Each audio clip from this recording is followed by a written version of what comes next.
భారతదేశంలో బీజేపీ ప్రభుత్వానికి వ్యతిరేకంగా, మోడీ ప్రభుత్వానికి వ్యతిరేకంగా ఇండియా కూటమిగా ఏర్పడి దేశంలో, రాష్ట్రంలో సిపిఎం పార్టీ ఎంపీ స్థానాలను సర్దుబాట్లలో చేసుకొని ఇవాళ మద్దతు ప్రకటిస్తున్నాం. అందులో భాగంగా తెలంగాణ రాష్ట్రంలో 16 పార్లమెంటు స్థానాల్లో సిపిఎం పార్టీ బేషరతుగా మద్దతు ప్రకటించింది. ఇవాళ పెద్దపల్లి పార్లమెంటు స్థానంలో పోటీ చేస్తున్న కాంగ్రెస్ పార్టీ అభ్యర్థి అయిన గడ్డం వంశీకృష్ణ గారికి సిపిఎం పార్టీ పెద్దపల్లి జిల్లా కమిటీ పూర్తి స్థాయిలో మద్దతు ప్రకటిస్తుంది, తన గెలుపుకు కృషి చేస్తుంది. ఇవాళ పెద్దపల్లి పార్లమెంటు స్థాయిలో ఉండే సిపిఎం పార్టీ కార్యకర్తలు, ప్రజా సంఘాల కార్యకర్తలు, అనుబంధ సంఘాలందరికీ ఇప్పటికే మేము డైరెక్షన్ చేశాము. ఎందుకంటే బీజేపీ ప్రభుత్వం తమ ప్రజా, కార్మిక, కర్షక విధానాలకు వ్యతిరేకంగా పనిచేస్తుంది.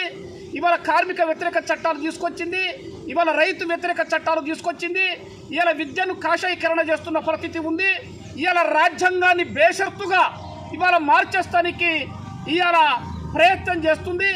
ఈ దేశంలో ఇవాళ ఎన్ఆర్సీ, ఎన్సీసీ తీసుకొచ్చి ఇవాళ మత విద్వేషాలను సృష్టించడానికి ప్రయత్నం చేస్తుంది. రాముని పేరుతోటి, అయోధ్య పేరుతోటి ఓట్లను దండుకొని ఎన్నికలకు రావడం కోసం ప్రయత్నం చేస్తున్న పరిస్థితి ఉంది.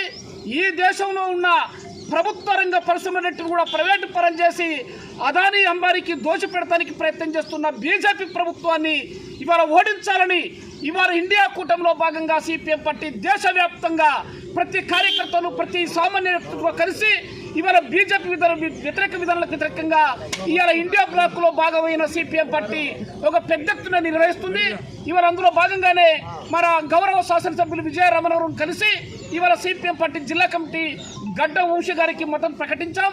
భవిష్యత్తులో ఈ ఉన్న 7-8 రోజుల్లో కూడా మా పూర్తి స్థాయిలో మేము పనిచేసి బీజేపీని గడ్డదించేంత వరకు కూడా మేము పనిచేస్తామని ఈ సందర్భంగా తెలియజేస్తూ, ఇంకా పార్లమెంటు వ్యక్తి క్యాండిడేట్ అయిన వంశీ గారితో, ఇన్ఛార్జి మంత్రి గారితో, శాసనసభ్యులైన విజయన్నతో కూడా మేము పెద్ద ఎత్తున ఒక స్థాయి మీటింగ్ కూడా పెట్టాలని ఆలోచన చేస్తున్నాం. దానికి తప్పనిసరి టైం ఇప్పించవలసిందిగా కూడా